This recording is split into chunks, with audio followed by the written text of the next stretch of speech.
Stop right there. I'm looking for Tiberius Quinctius Crispus, otherwise known as Quinctius. Do you know where he is?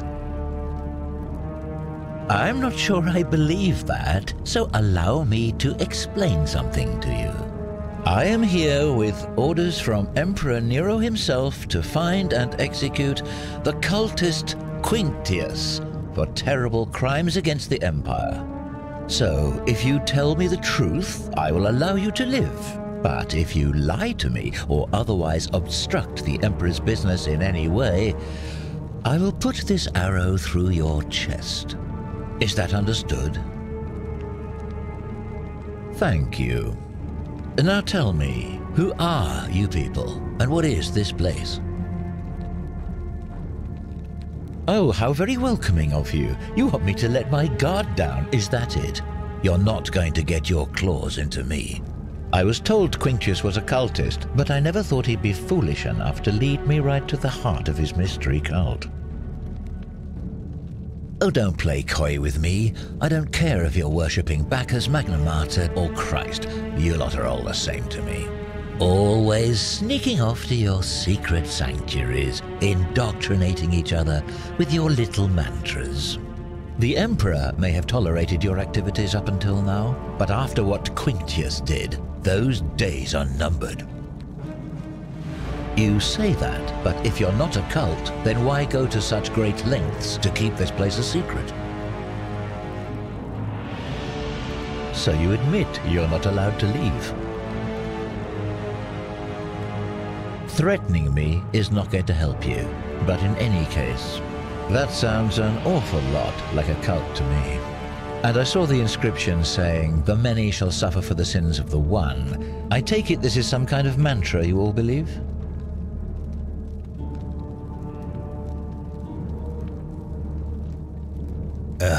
A distinction without a difference. You've clearly been indoctrinated into this nonsense. Now tell me, where did you lot get enough gold to make all these statues? You lot are practicing human sacrifice too. You people disgust me. Of course you'd say that, but that's what your kind do, isn't it? Our God told us to do it. It's all clear to me now. The secret sanctuary, the indoctrination, the mantra, the human sacrifice. You're cultists. There's no doubt in my mind. What baffles me is how a person can believe in something with such zeal. They just can't see what they've become. However, you still have a chance to redeem yourself by telling me where Quinctius is. Do not waste it.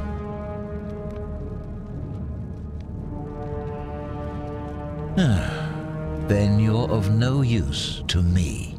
Do you have any last words?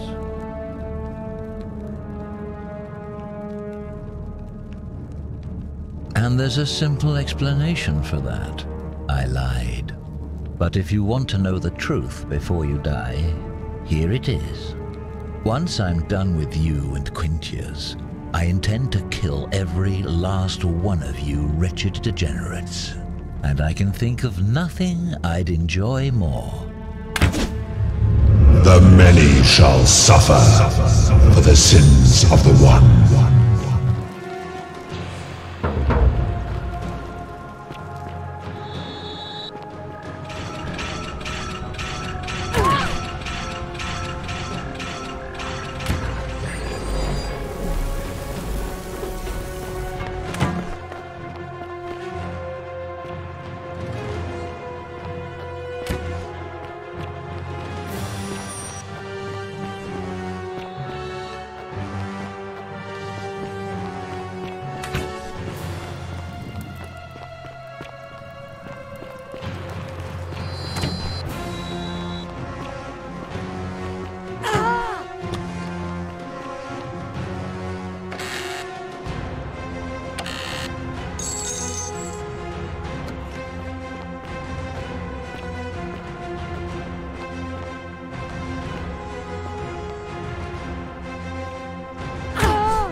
Salve, friend.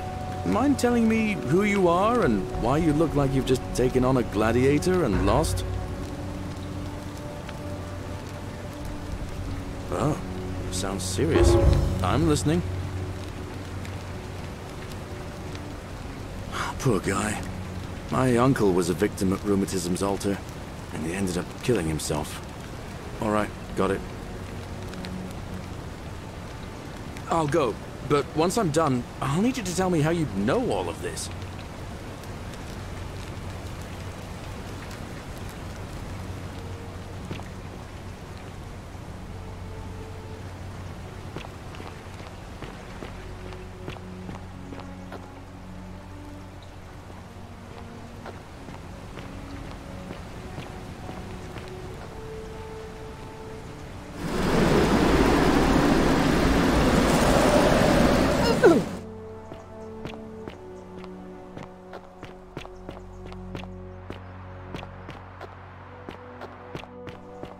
No need for that. I just wanted to give you this willow bark to help you treat it. A treatment? Really? Thank God. Finally, some relief after all this time. You're a good man, Galerius. Appreciate that. Now, I've got to run.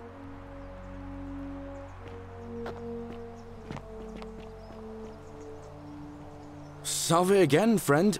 I went and did as you asked, and it worked.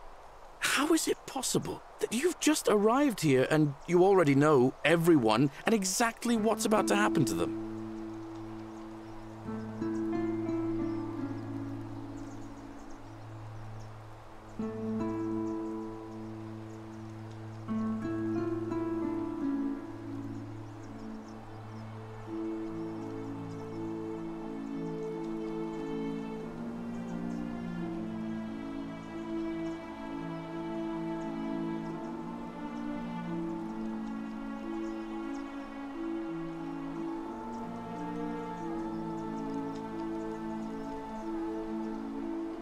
Oh, come on. I just did as you asked. The least you can do is level with me.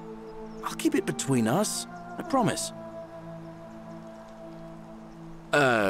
You're toying with me, right? Wait, you're not kidding, are you? That's the only way you could have known. You're a bit like... Oh, what was his name? Sisyphus.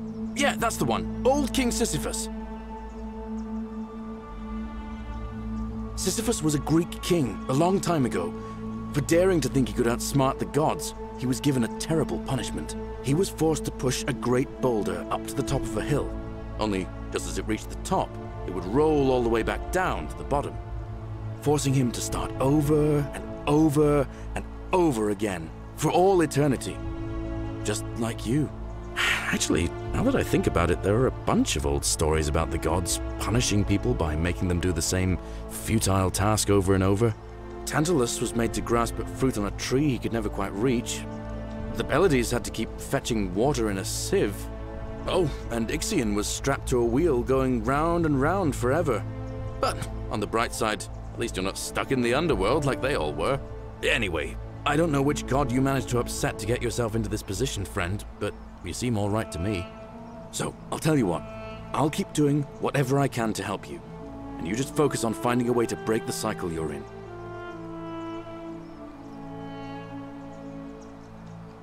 Anytime, friend. Now, I'm going to keep your secret. Although, it's not as if I'll remember this next time we talk anyway, right? Oh, and if our conversations ever start to annoy you, just tell me you're busy. I know when I'm not wanted. May fortune smile on you, friend.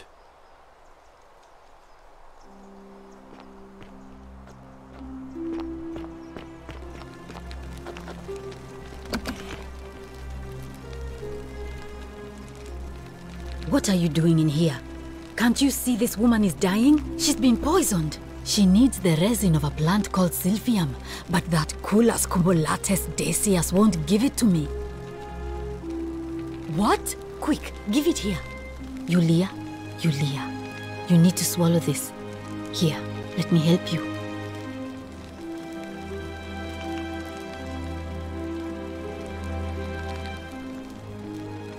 Hopefully, in a moment, she should be able to breathe normally. That was extraordinary. How did you know she needed this exact thing, and at this exact moment? Are you some kind of oracle?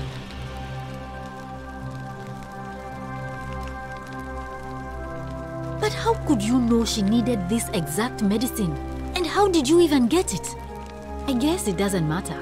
You just saved a person's life, and you should be proud of yourself. She might even be able to thank you herself in a few moments. And maybe she can tell us who poisoned her, and who she meant when she was muttering about that snake's cruel black eyes. In the meantime, I'm happy to help you with whatever it is you need.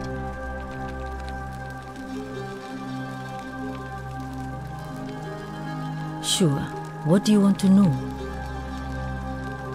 Do you really want to know? I mean, if somebody poisoned her, then surely they would have broken the golden rule, and so maybe it's best we don't discuss it. Gladly. That's a shame. Thanks again for saving Yulia's life. Apollo smiles upon you.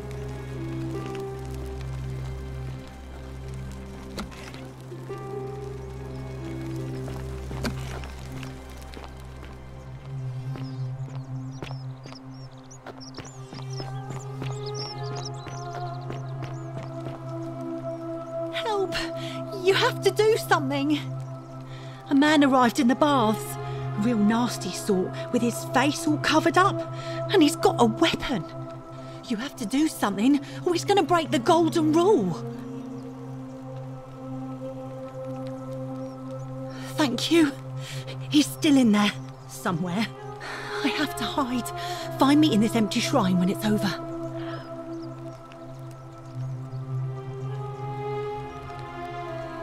What?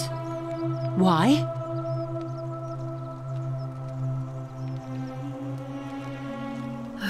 All right, fine. Come and find me in my bakery instead. Please be careful.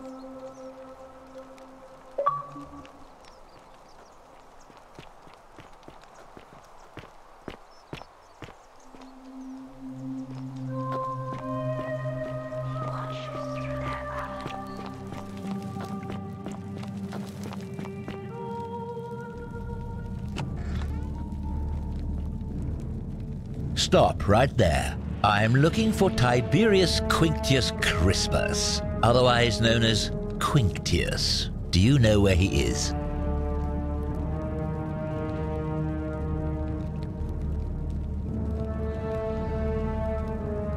Thank you. For your service to the Empire, I'll let you live for now, but you'd best make sure our paths don't cross again.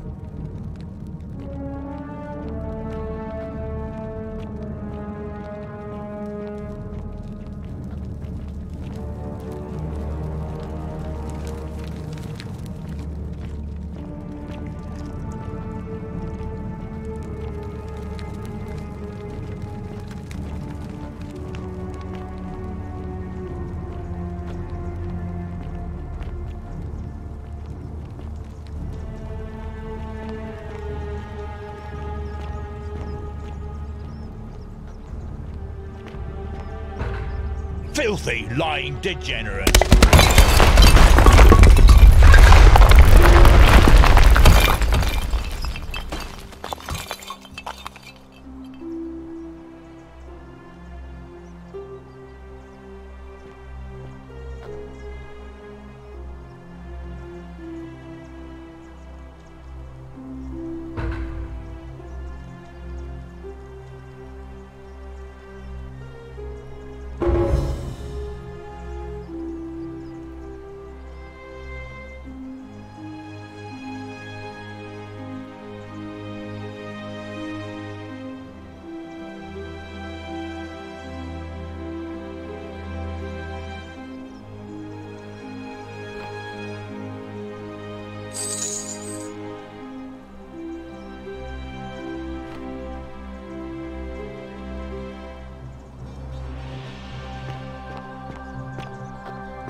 You took care of him?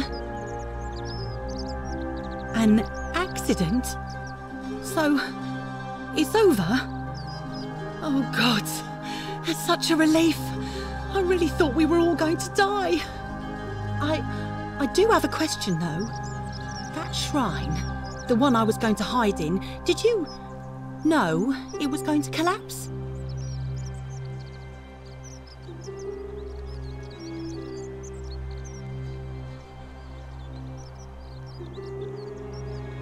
I don't understand. Oh, I see. I should probably keep my big mouth shut then. Sorry. I promise, nobody else will ever know what you did. But I know. That was really clever. Thank you. I'm glad you're here. Oh, speaking of which, welcome. I'm Fabia. Sorry I was a bit frantic before. Need anything? Oh, there's not much to tell. I mostly just bake bread and try to help out where I can. I suppose it all started about 8 months ago. I was living in Rome with my family when I got sick. Terrible timing. My pa had just arranged a husband for me. A fisherman's son. I was about to meet him for the first time when I came down with an awful fever. I spent the next week in bed. Pa paid priests to make offerings to Asclepius, a white rooster, then a goat. But nothing worked. In the end, they decided I'd do better outside the city. Clean air in the countryside would do me good, they said. But after about a day in a carriage on the Appian Way, I was getting worse, not better. I remember closing my eyes for a bit, and I guess I must have fell asleep because when I opened them again, I was in a forest by a river. I suppose the driver took off with his fee and left me for dead. Can't say I blame him. I wouldn't have wanted to catch what I had either. Anyway, I went searching for help, stumbled across the trapdoor temple, and here I am.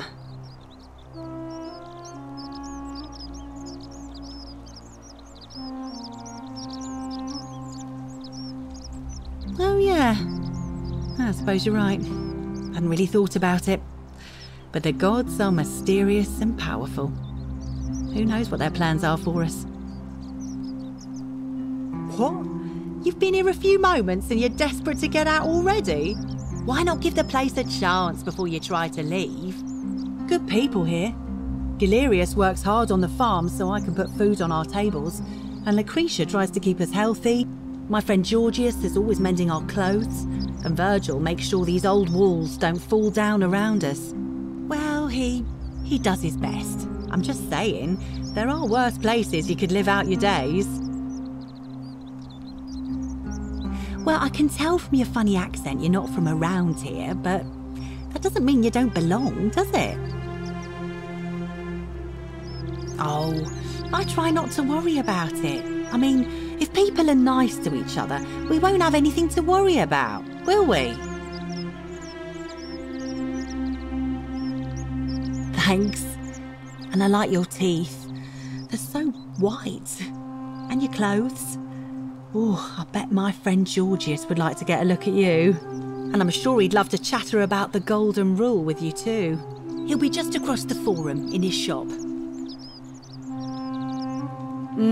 Terrible shame, that is. Maybe this'll help. Late last night, I was cleaning my oven when I heard some noises outside. The forum's usually dead quiet at that hour, so I came out to see what was going on. To be honest, I thought maybe poor old Dooley had got out of his cell and was snooping around again. So I put my head out and saw someone in front of Virgil's shop. I couldn't tell who, it was too dark. I called out to them, but they just turned and ran off without a word. All I remember is they ran past a lit torch and the light glinted off something metallic. Armour, I think. So I suppose it could only be one of three people, Horatius, Domitius or Rufius. I hope that helps.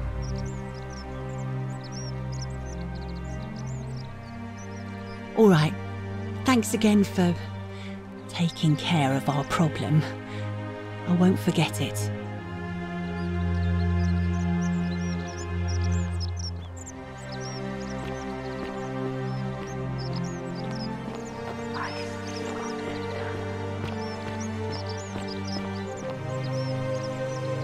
there. I'm sorry to trouble you, but I couldn't help but notice that fine bow you're carrying. No idea how you managed to get your hands on it, especially in the light of our dear old magistrate's ban, but I'm impressed. And before you ask, no, I wouldn't dream of trying to buy it from you. I have no use for a wooden bow myself. But I would like to propose a joint business venture of sorts. Tell me, do you have any idea how people here end up as golden statues?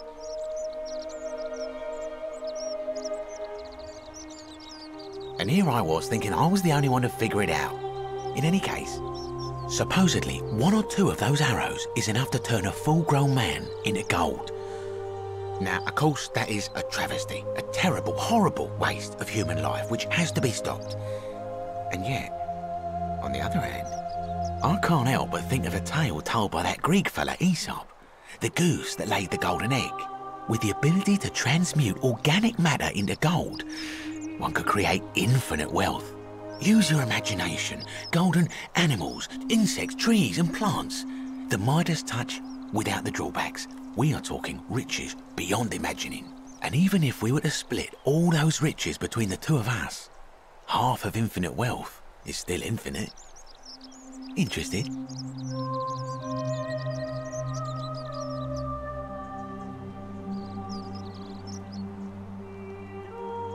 Look, I might have skimmed over that one, but don't be so pedantic. Are you interested or not?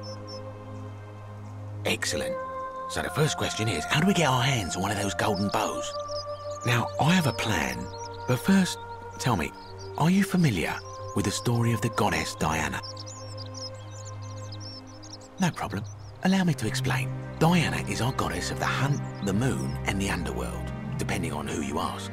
The one thing priests and poets agree on is that she carried with her a golden bow and a quiver of golden arrows. And it just so happens that there is a shrine of Diana in this very forum with a prominent statue of the goddess herself. And would you like to guess what she's holding in her hand? Precisely. I can't tell you how many hours I've spent in that temple staring at it, trying to figure out how to retrieve it without breaking you-know-what. Oh, gods no! If you tried that, we'd all be dead within moments, I'm sure. No, here's what I propose. You give your bow to me, I cover it in a thin layer of gold leaf, and we create a replica of a golden bow. Then you enter the shrine, extinguish the braziers, and under cover of darkness, swap out the fake for the original. It's not theft exactly, it's more of a trade. But make no mistake, this is a dangerous path, and there's no way of knowing where it will lead. But in my experience, all the best adventures begin with a risky first step. Now, you must have questions. Ask away. I'm more of an ideas man, whereas you're obviously the more resourceful and heroic type. I have complete confidence in you.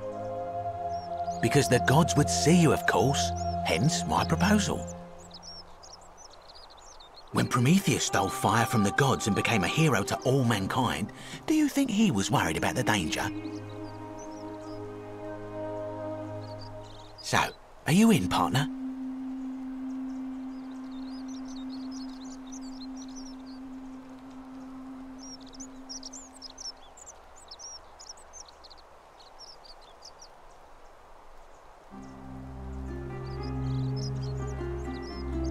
Wonderful. Now, if you'll hand over your bow, I can get started applying a layer of gold leaf. This is a quality weapon. Now, bear with me for a moment. And here we are, a gold leaf bow.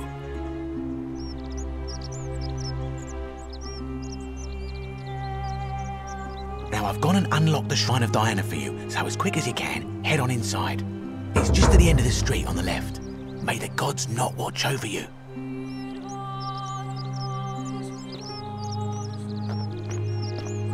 Salve. Citizen.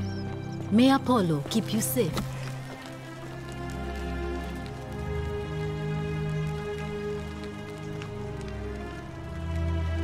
Oh, it's you. Sorry, I'm still a bit out of it. But thanks for trying to help me, I suppose. Was there something you wanted? Lucretia says I'm supposed to rest. As much as I'm grateful that you tried to help me, It's just not safe for me to talk about it. Please, no more questions. The golden rule. That's the least of my worries. The gods may be cruel, but Malleolus and Claudia are far crueler. Please, just leave me alone. I don't want to talk about it.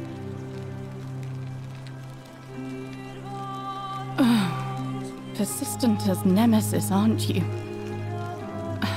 I can tell you, but it's a long saga. All right.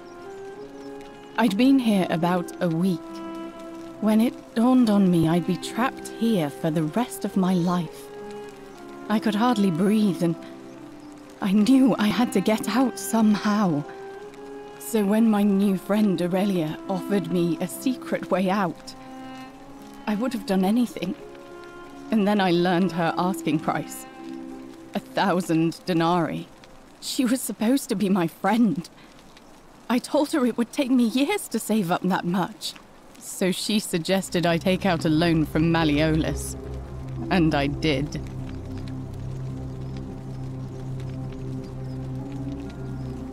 I had to sign an agreement, saying I'd work off the debt over 30 years. But I figured I'd be out of here so soon it wouldn't matter. I paid Aurelia, and she gave me her so-called way out. Do you want to know what it was? Hemlock. It's a deadly poison made from a plant. Drink this, she said, and you'll be out of here in no time. Of course, I demanded my money back, but she refused. She pointed to a sign on her tavern saying, "Let the buyer beware." Then she just looked at me with those cruel black eyes, and she laughed. She immediately told Malleolus I'd tried to escape without paying him back. Only, he didn't seem upset or surprised at all. In fact, he just thanked her.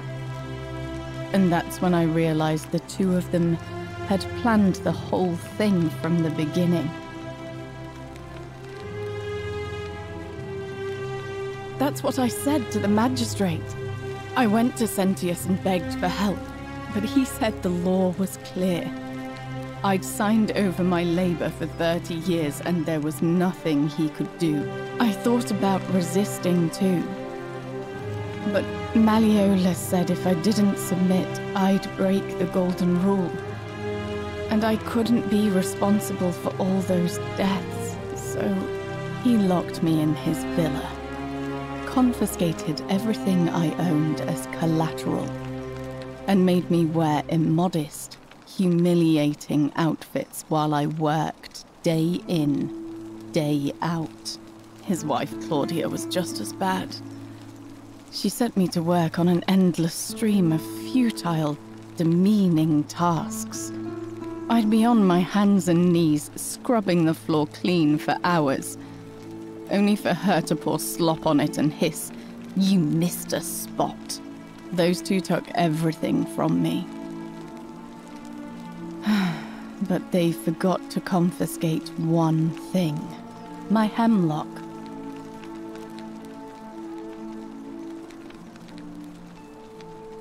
I just wanted it to be over. But it seems I messed that up too. Should have drunk all of it.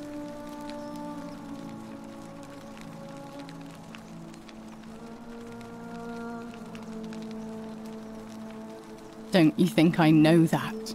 I brought it on myself. I trusted one of the most callous human beings I've ever met, and tried to swindle the other. I don't know how I could have been so stupid. When I've recovered, I expect their thug Domitius will come for me. He'll escort me back to their villa, and I'll be right back where I started.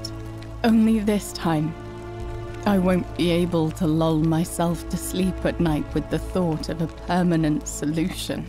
Honestly, it would have been better if the poison had been allowed to run its course. I doubt it. It seems this is the fate the gods have chosen for me, for trying to escape. At least until someone breaks the golden rule. Huh. Maybe it wouldn't be so bad. A lot. But it doesn't matter. I made a suicide pact with Ulpius last night. He's in exactly the same position as I am. Malleolus and Aurelius set the same trap for him a month after they did it to me. He and I are in this together. He's probably already thrown himself from the bluff into Malleolus's villa by now.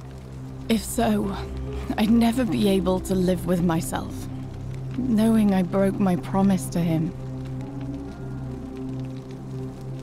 I doubt you could make it up to the bluff in time. I don't know who you are, or why you seem so determined to help me, but thank you.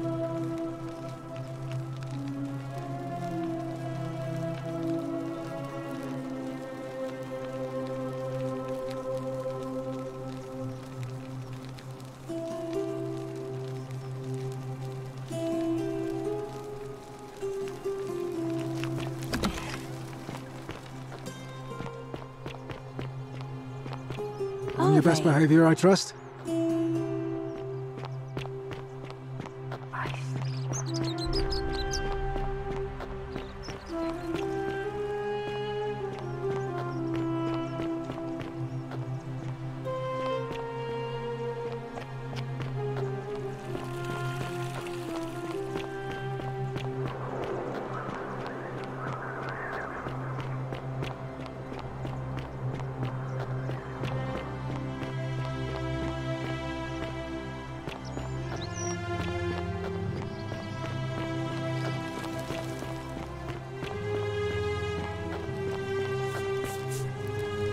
Salve, friend. I'm Octavia. Welcome to life under the Golden Rule. It's a ghastly thing, is it not? How are you faring so far? All right, well, it was lovely to meet you. I look forward to getting to know you better over the coming months. And if you ever... I can't believe this is how it ends. Oh no. Ulpius, what are you doing? Get back from there. If you lose your balance, you'll fall. That's the idea. What? Why? Why would you want that?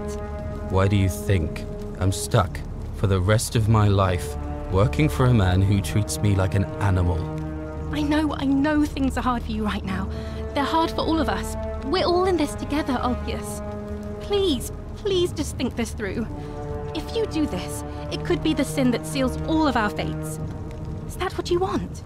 I'm sorry, but I just don't care anymore. Please, Ulpius. Help him. If he goes through with it, it could be the end for us all. I don't know what to do. I've never had to deal with this sort of thing. Please, you need to talk to him. Thank you. And please, choose your words carefully.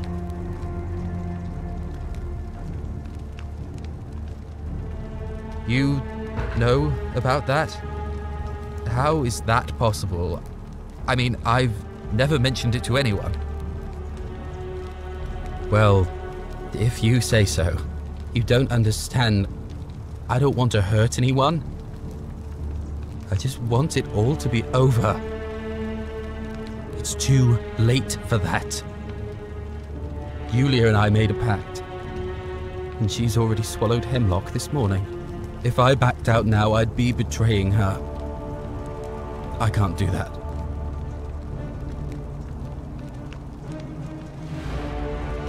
Oh, really? That changes things a little. But we're still in debt bondage to that monster. Unless you happen to have 2,000 denarii to pay off both of our debts.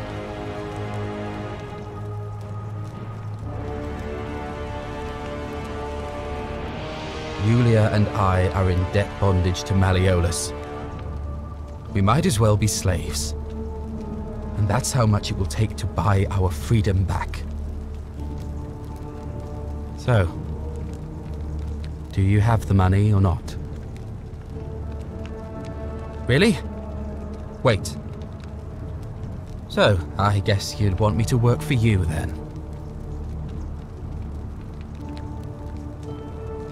You'd do that for us? A couple of complete strangers?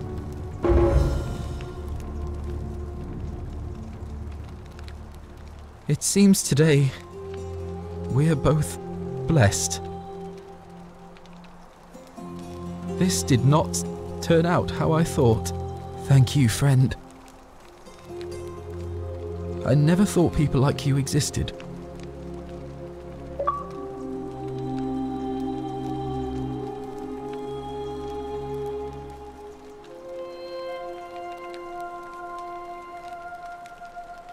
Thank you. I'll go and pay off our debts immediately. I just wish there was some way I could repay you. But I have nothing but the tunic on my back. I'll go and take care of things with Malleolus and tell Yulia the good news. Thanks again, friend. I'll never forget what you did for us.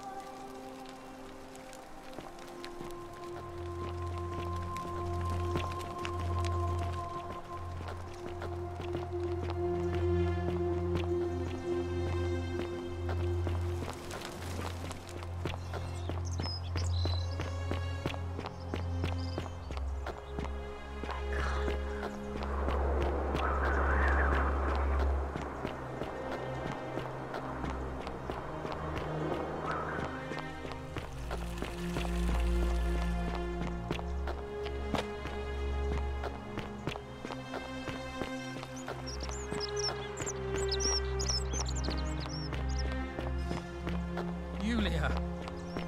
I'm so glad you didn't go through with it. It wasn't for lack of trying. And now Malleolus is going to... Wait. Why do you look so happy? We're free. Malleolus just released us and we never have to set foot in that villa again. What? How? The newcomer arranged it somehow. Really? That's... incredible. Oh, what a relief. I don't know what to say. You don't need to say anything. Just rest up, get your strength back, and we'll celebrate properly when you're ready. I will. Thank you, Ulpius. I will.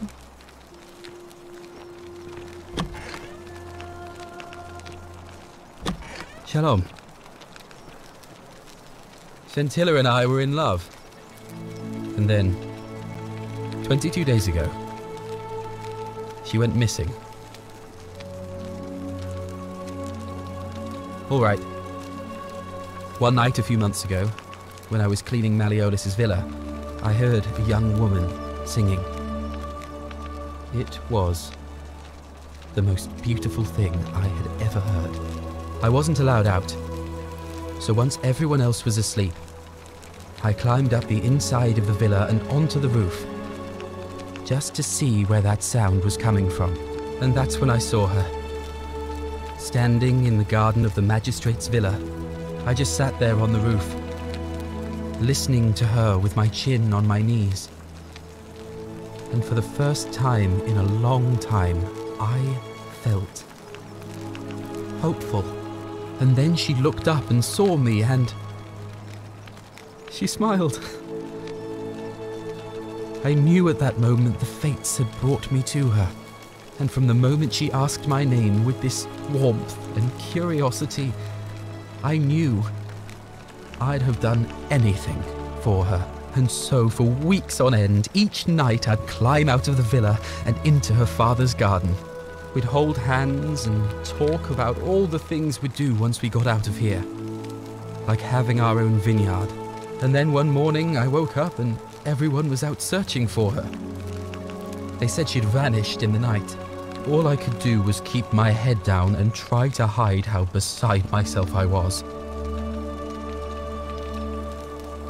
All I know is she loved me, And if she had known a way out, she would have told me. She'd never have taken her own life. And there's no way anybody could have killed her under the Golden Rule. I can't prove it, but I just know she's still alive somehow. Even now, it's as if I can hear her voice in my head, crying out to me. That can only mean one thing. Somebody abducted her. I have no idea how, or who would want to do something like that to such a sweet, lovely girl. But what else could have happened? My guess? Malleolus had something to do with it. He is without doubt the most evil man I have ever known. I have no idea where he'd be keeping her, but there is one room in his villa, upstairs, which is always locked. I've never seen the inside of it, and I haven't been able to steal a key without breaking the Golden Rule. But I have a feeling that if you could get in there somehow, it would shed light on a great many things. Really? I was sure he was hiding something in there. I feel like I've looked everywhere. At least everywhere I could get to. There are still two places I've never been able to reach. First, the palace. If Navia managed to get in, then I suppose Scintilla could have too. The only other place you could be is somewhere in the cistern network. I remember hearing that Dooley had been poking around in the upper cistern before he was locked up. So you could ask him about it, I suppose.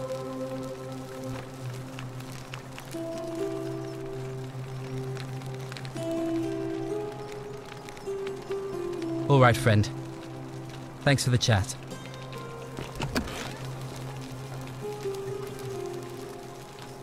Shalom. I feel like I've looked everywhere. At least everywhere I could get to. There are still two places I've never been able to reach. First, the palace. If Navia managed to get in, then I suppose Scintilla could have too. The only other place you could be is somewhere in the cistern network. I remember hearing that Dooley had been poking around in the upper cistern before he was locked up. So you could ask him about it, I suppose.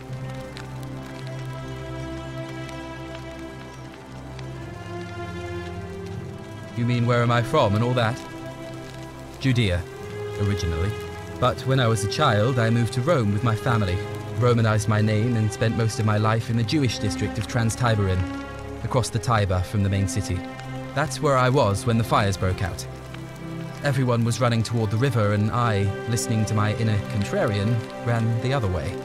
Every road leading out of Rome was in chaos, full of people with all their belongings in carts and brigands preying on them. Several hours down the Appian Way, I saw another Jewish family being attacked by 3 opportunists. So I picked up a branch from the side of the road and went to defend them. I can only assume they got the better of me because the next thing I knew, I was waking up in a forest, by a river not far from here, with no memory of how I got there. It's strange though, because I still had my purse on me. Why would a robber knock me unconscious and throw me in a river, but not take my coins?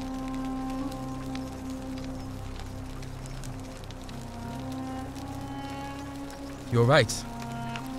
I always just assumed the river carried me, but I'm not sure I was anywhere near the Tiber when I fell. I'm sure it'll all make sense if we ever get out of here. All right, friend. Thanks for the chat.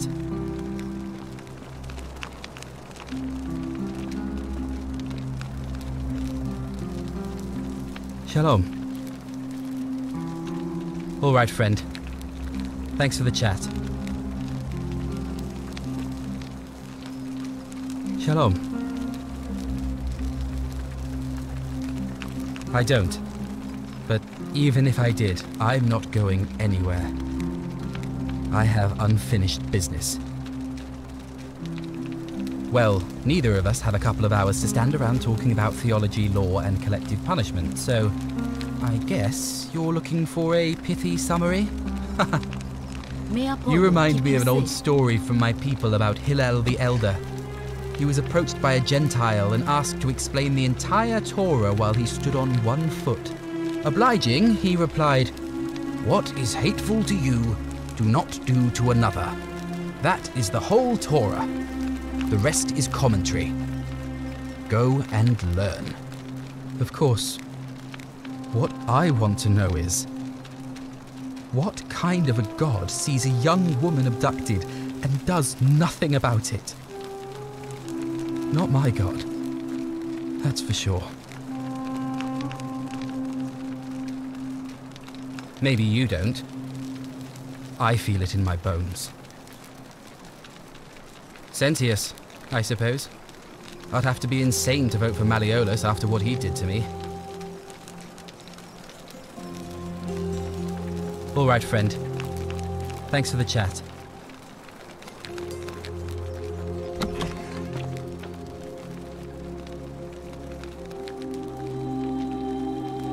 Feeling all right?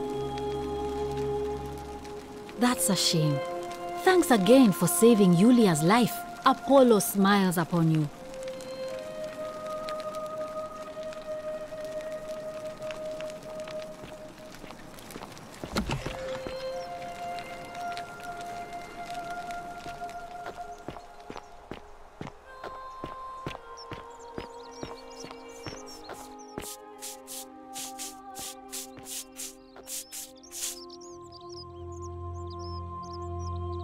Salve and welcome. Need something? All right. Thanks again for taking care of our problem. I won't forget it.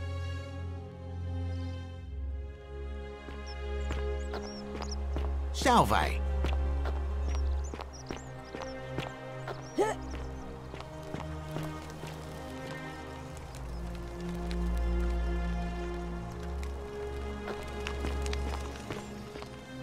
Fortune smile on you, sister. Hello.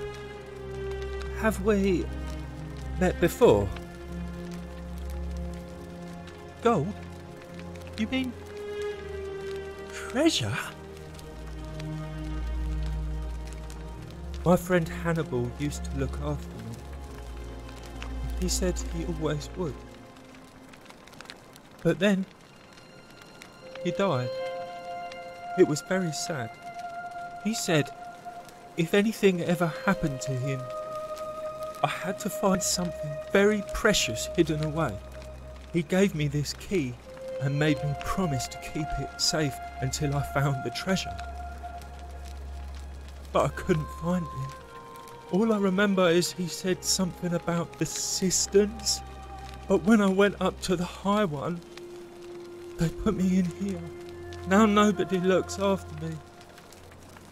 Except my friend Galerius. And Ek, the priestess lady. She's a nice lady.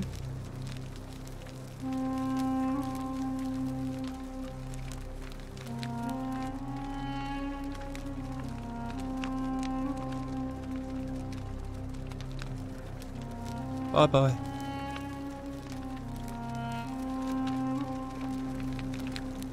I saw you slide down that rope before. Very impressive. And strange, too, since that device you used is exactly the same as one I've been working on for weeks. Oh, of course! It's because I already gave it to you in a previous time loop, isn't it? Anyway, I'm sorry to ask, but is there any chance you'd be willing to do me a favor?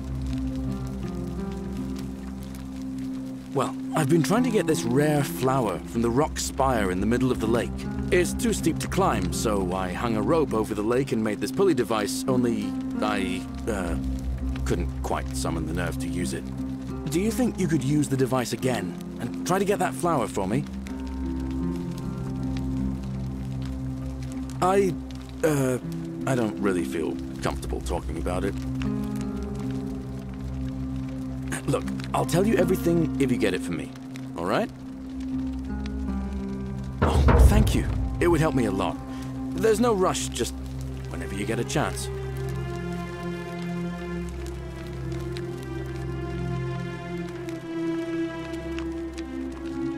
All right, see you around.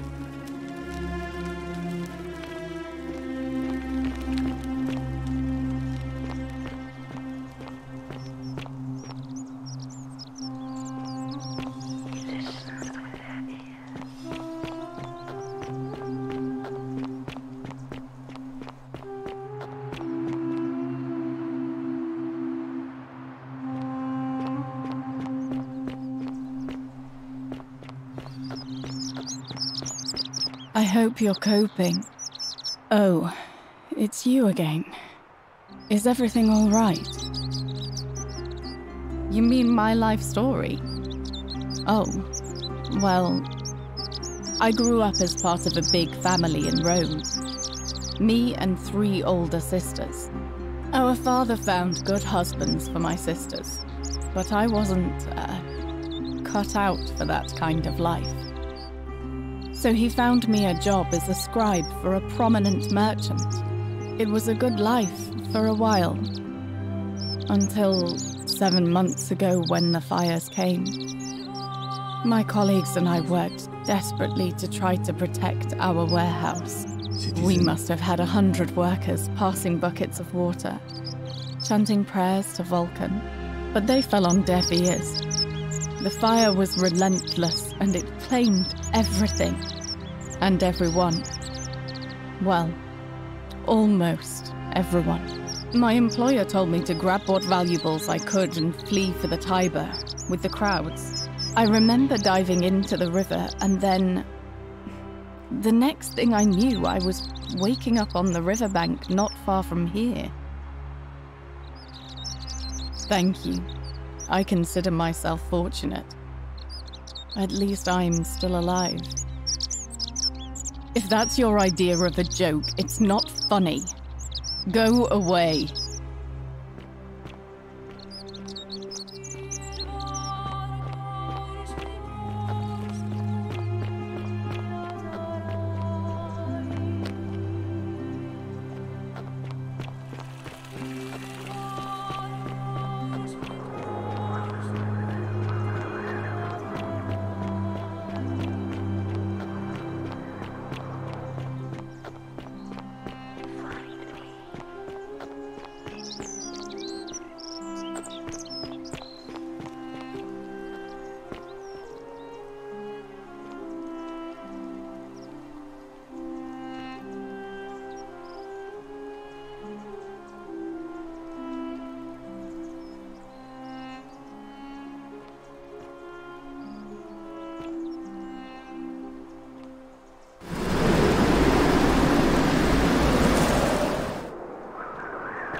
A new face, Harvey, and may Vesta watch over you. I'm Equitia. To what do I owe the pleasure of this visit? See you again soon, I hope.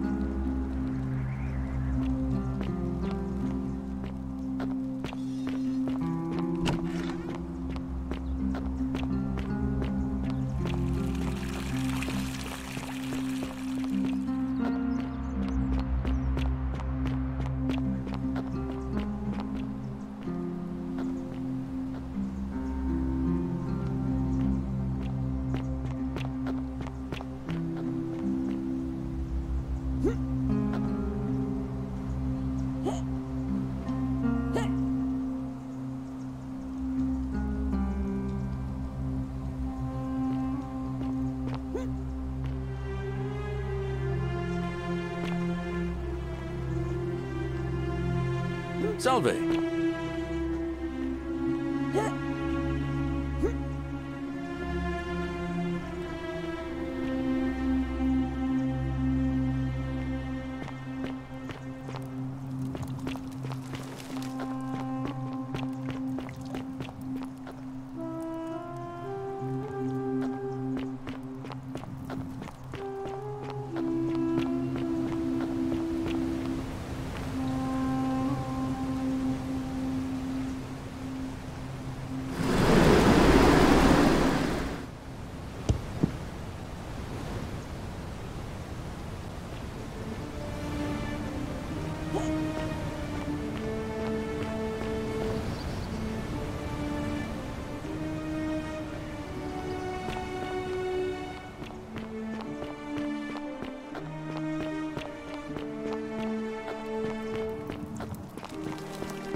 Salve.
Fortune smile on you, sister. Salve again, my Sisyphean friend. Now, what's on your mind? Brilliant! You did it! Well done! This is going to make her so happy. Equitia, I mean. Now I just have to figure out how to give it to her. What I really want to do is walk up to her, give her the flower, and confess I've been madly in love with her since the moment we met. But on the other hand, I can't shake the feeling that the consequences could be terrible. You mean, aside from her execution? You see, Equitia is a Vestal priestess, meaning she's taken a vow of chastity, the breaking of which would be an extremely serious affront to the gods and a capital offense. Even if she was just suspected of being unchaste, it could lead to her execution. Unchaste Vestals get buried alive. Oh, and I'd get flogged to death for good measure. But at the same time, she's just so kind and graceful, and I feel so much love for her that if I don't tell her, it'll burn a hole in my chest. I don't know what to do. What do you think? What would you do?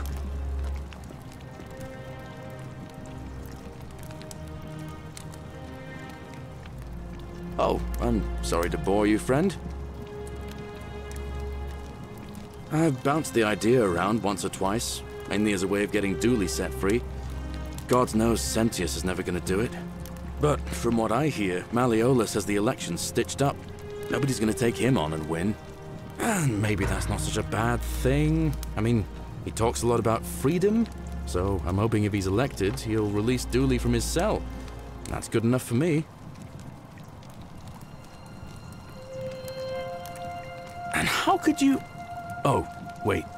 You've seen it in another time loop, haven't you? Well, in that case, we need to find a way to make sure Malleolus loses. Better yet, get him to withdraw altogether. If you can do that, and Sentius is the only candidate left, I'll run against him.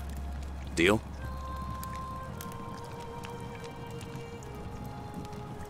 All right, friend. Hope you find a way to break that cycle you're in.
Is that you, partner? Do you have the bow? Wonderful. Just go ahead and slide it under the door for me and I'll unlock it for you. A little bit slow, aren't you? Yes, I locked you in, and until you give me my bow, you're gonna stay in there, like Tantalus in Tartarus.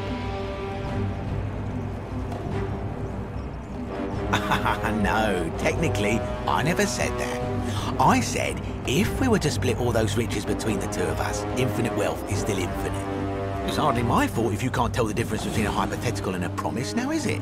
Oh, I do love a good loophole.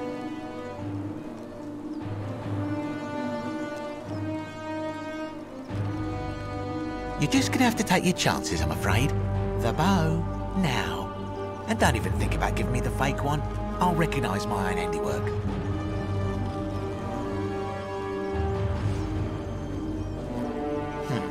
I would reconsider my position quickly if I were you. I'm not sure if you noticed, but you're stuck in there with a hornet's nest, and they can be rather aggressive toward intruders. You know, some say it takes 27 hornet stings to kill a man, but I always wondered how anyone could have known that. Let's find out how many it takes to kill a woman, shall we?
My beloved Galatea, I write this so that one day, when we're finally together, you will understand what I've done and why I had to do it.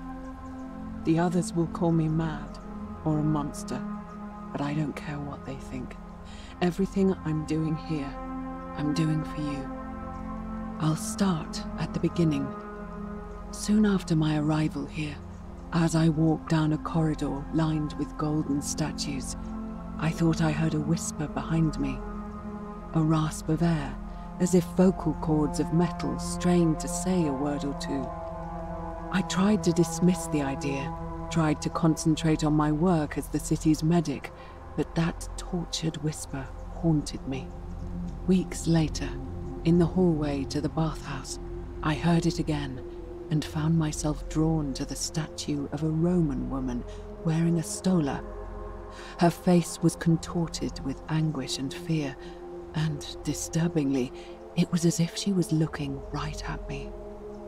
As I walked past her, I heard that strained whisper again, and turning back, I discovered that, even though I had moved, she was still looking right into my soul.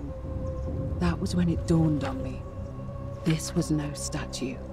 This was a woman trapped within that golden prison. Naturally, I told the others, but when I could not reproduce the results of my experiment, they would not believe me. But from that moment on, I knew the full horror of this place. Immobilized within these statues are living human beings. It was that day, my love, that my heart broke.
You're not supposed to be here.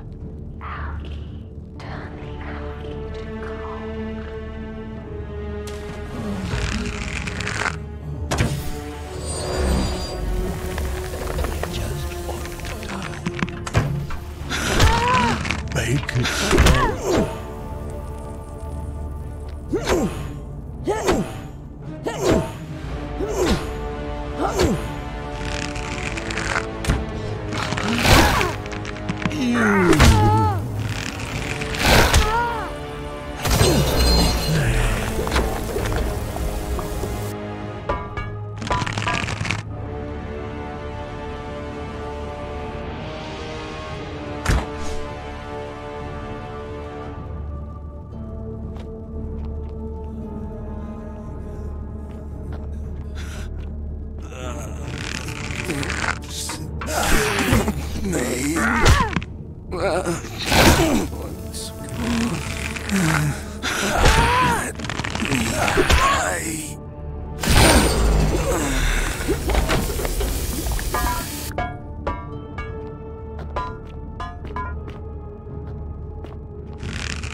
My beloved Galatea, after I learned the terrible truth about the golden statues, I wandered the city as if in a nightmare. What must life be like for these poor souls, entombed in gold, but kept alive somehow? Trapped in their own personal Tartarus, consigned to eternal torment, too horrific for any sane mind to comprehend. I tried to offer them what small mercies I could. I began to talk to them, to keep them company. I'd imagine backstories for them, give them names, and tell them of the world, of the histories and stories I'd learned as a child. As the others became more concerned by my charity, I sought solitude from them, preferring the company of my tormented charges. Discovering a way into the abandoned palace, I began to spend my days walking its halls and sharing with its occupants ancient tales, my mind turning to those of Apollo and Daphne, Perseus and Medusa, and Pygmalion and Galatea.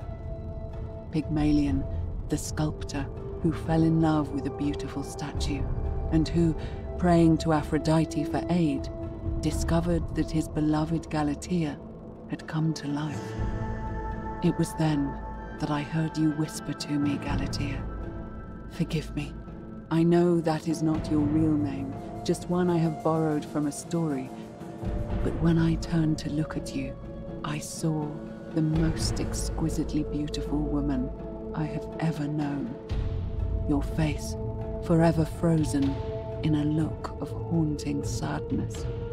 Our meeting gave me new purpose, to free you from your golden prison, so that I might one day hear you speak, not just whisper, your true name to me. So I gathered tools for the long and difficult task ahead, barred the doors to this place, and set to work.